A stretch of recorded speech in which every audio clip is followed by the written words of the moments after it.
Shatamanam Bhavati serial episode 1121 November 21, 2024 ఏం జరిగిందో చూద్దాం. వాసుదేవరావు పార్థుతో ఇలా అంటాడు. చెప్పు, నువ్వు భాను అంటే నా ప్రాణం అని అంటుంటావు కదా, ఇప్పుడు భాను చచ్చినంత ఒట్టు అని అంటున్నాను కదా, భానుకి ఏమైంది చెప్పు అని గట్టిగా అడుగుతాడు. నువ్వు ఆ రోజు ఎక్కడికి వెళ్ళావు చెప్పు అని అంటాడు పార్థుతో వాసుదేవరావు. అప్పుడు కార్తిక్ ఏడ్చుకుంటూ కలగజేసుకొని చెప్పడు మావయ్య చెప్పడు, మీరు భాను మీద ఒట్టేసినా సరే చెప్పడు, ఎందుకంటే బతుకున్న వాళ్ళ మీద ఒట్టేస్తే వాళ్ళు చనిపోతారేమో అని భయపడి నిజం చెప్తారు, కానీ చనిపోయిన వాళ్ళ మీద ఒట్టేస్తే అని ఏడుస్తాడు కార్తిక్. అప్పుడు వాసుదేవరావు ఏంటి కార్తిక్ ఏం మాట్లాడుతున్నావు నువ్వు, నా బంగారు తల్లి అని అంటుంటే ఊర్మిళ కలగజేసుకుని అన్నయ్య మీరేం టెన్షన్ పడమాకండి, మనం ఇవన్నీ తర్వాత మాట్లాడుకుందాం అని కవర్ చేయడానికి ట్రై చేస్తుంది. అప్పుడు వాసు లేదు, మీ ఎవరు అడ్డు రావద్దు, నువ్వేం మాట్లాడుతున్నావు కార్తిక్, నీకేమైనా అర్థమవుతుందా, నా బంగారు తల్లి ప్రాణాలతో లేదు అని అంటున్నావేంటి అని అంటే నాకు తెలుసు మావయ్య, భాను ప్రాణాలతో లేదు అన్న నిజం నాకు తెలుసు అని అంటాడు. ఇప్పుడు వాసు లేదు నా బంగారు తల్లి బాగానే ఉంది, నా బంగారు తల్లి ఎక్కడున్నా బాగుంది అంటూ ఏడుస్తాడు.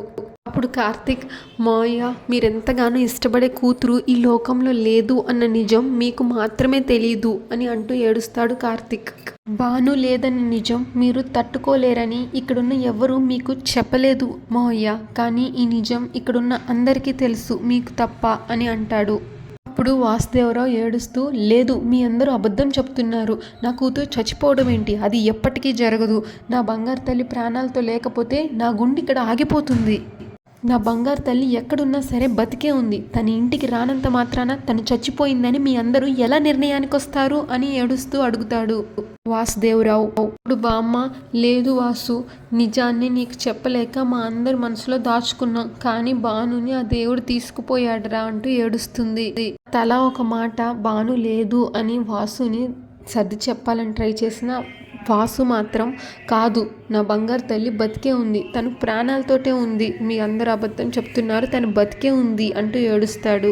ఇంకా ఊర్మిళ నిజాన్ని జీర్ణించుకోవాలన్నయ్య, ఇది ఎంత కష్టంగా ఉన్నా సరే, అయినా నేనే దురదృష్టవంతురాల్ని అన్నయ్య, నా కోడలు నా ఇంట్లో ఉన్నంతకాలం తన విలువ నేను తెలుసుకోలేకపోయాను, పగ ప్రతీకారాలతో తనకి నరకం చూపించాను, కానీ భాను గొప్పతనం తెలుసుకున్నాక నా కోడల్ని నెత్తి మీద పెట్టుకొని చూసుకుందాం అనుకున్నాను, నేను అమ్మలా మారి తన్ని కూతుర్లా పెంచుకుందాం అనుకున్నాను అన్నయ్య అంటూ ఏడుస్తుంది ఊర్మిళ.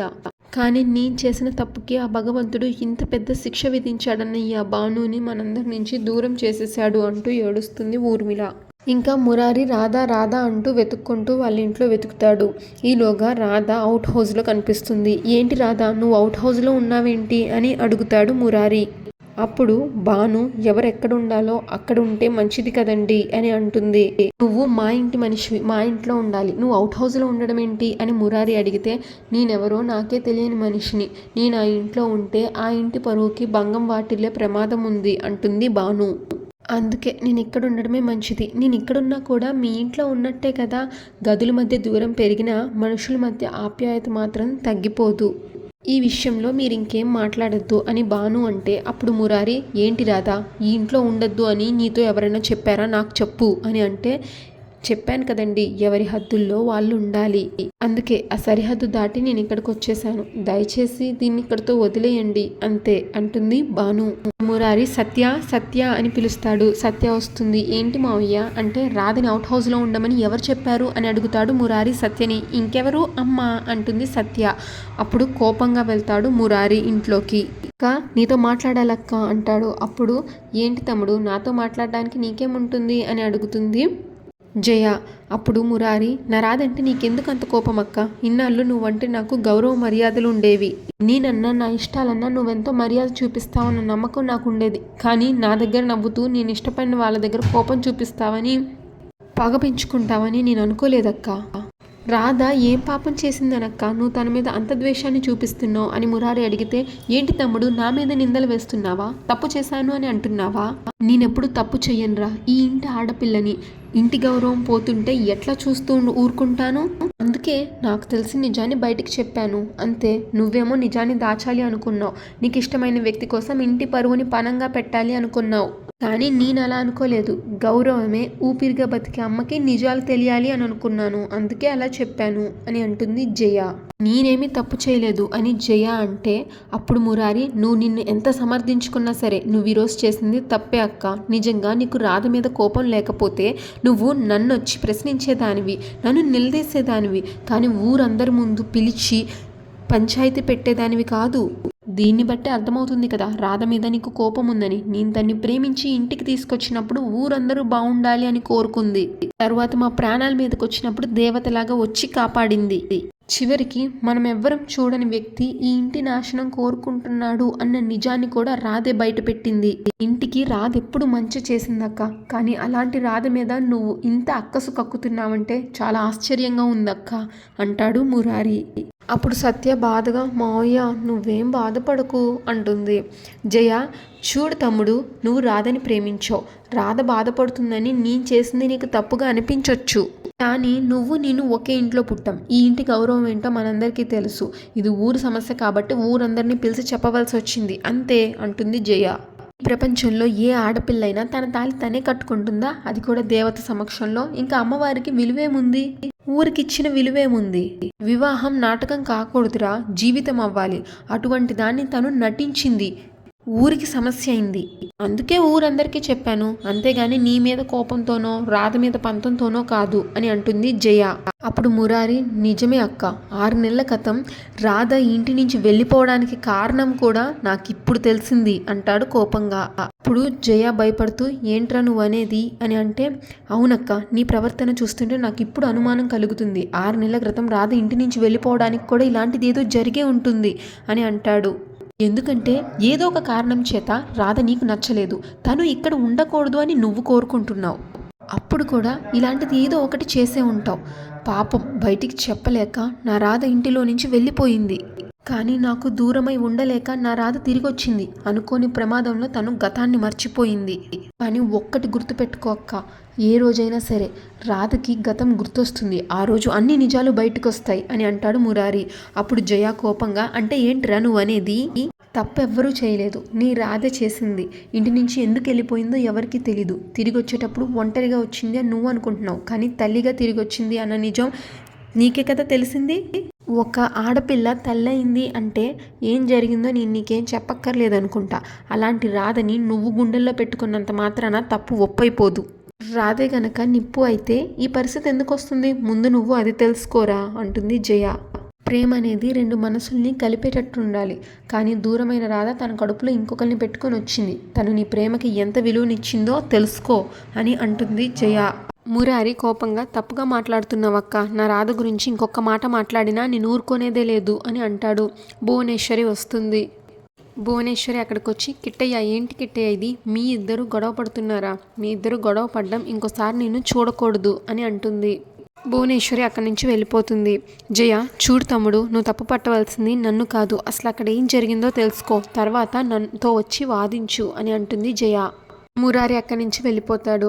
ఇంకా రాధ ఫ్యాక్టరీకి వెళ్తుంది. గుడ్ మార్నింగ్ సార్ అంటే, అప్పుడు ఒక అబ్బాయి, అన్న నిన్న తను నన్ను కొట్టింది అని అంటే, విన్నావుగా, ఎందుకు కొట్టావు అని అడిగితే, అప్పుడు రాధా, కొట్టానని చెప్తున్నాడు కానీ ఎందుకు కొట్టాను అని చెప్పలేదుగా, ముందు అది చెప్పమానండి. ఎవరు ఊరికే చేసుకోరు, వంకర బుద్ధి ఉంటేనే బుద్ధి చెప్పాలని ప్రయత్నిస్తారు అని అంటుంది రాధా. అప్పుడు చూసావన్న నీ ముందే ఎంత తెగించి మాట్లాడుతుందో అని పక్కన అబ్బాయి అంటే, అప్పుడు వాళ్ళ అన్న, నువ్వు పని చేసుకోవడానికి వచ్చావు, నీ పని నువ్వు చూసుకొని వెళ్తే బాగుంటుంది, అన్ని విషయాల్లో తలదూరిస్తే మర్యాదగా ఉండదు అని అంటాడు. వాడు నాకు నమ్మిన బంటు, వాడి మీద చేసుకున్నావంటే నా మీద చేసుకున్నట్టే అని అంటాడు. అప్పుడు రాధ, అంతలా వాడిని వెనకేసుకొస్తున్నారు, అసలు వాడు చేసిన తప్పేంటో మీకు తెలియదని నాకు అర్థమైంది అని అంటుంది.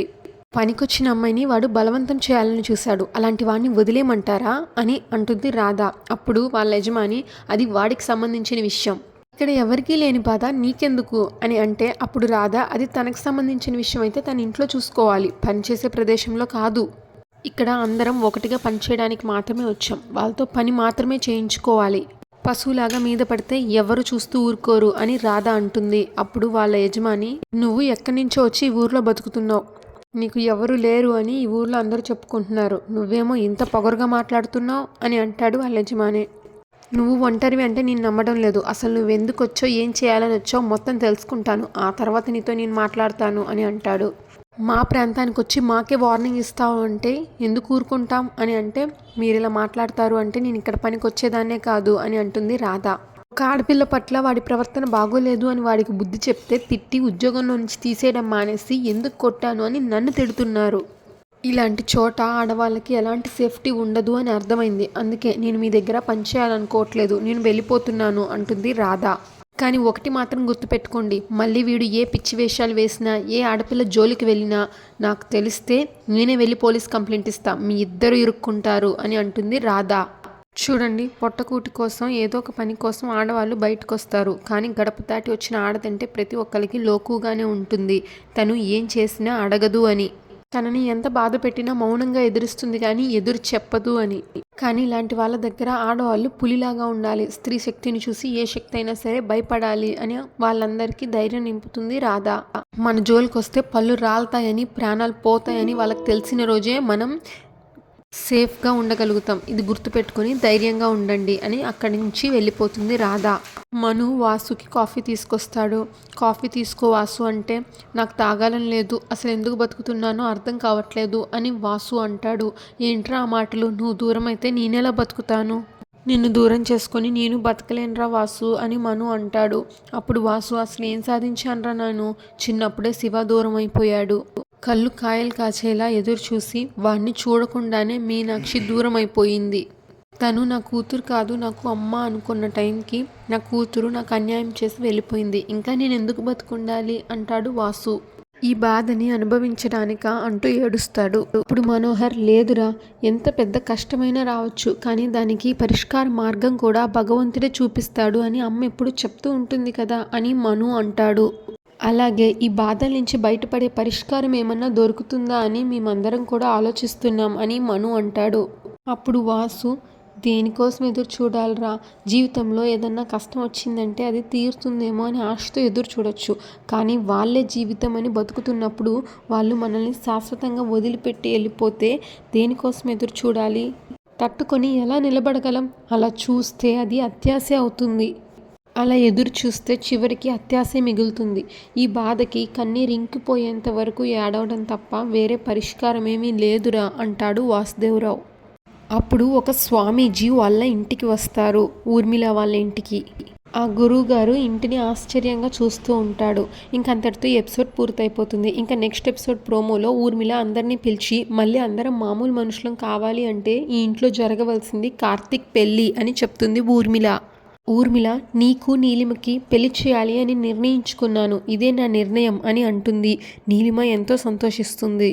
అందరూ ఆశ్చర్యంగా చూస్తారు. కార్తిక్ కూడా ఆశ్చర్యంగా చూస్తాడు. Shatamanam Bhavati serial regular episode కోసం మా ఛానల్ సబ్స్క్రైబ్ చేసుకోండి.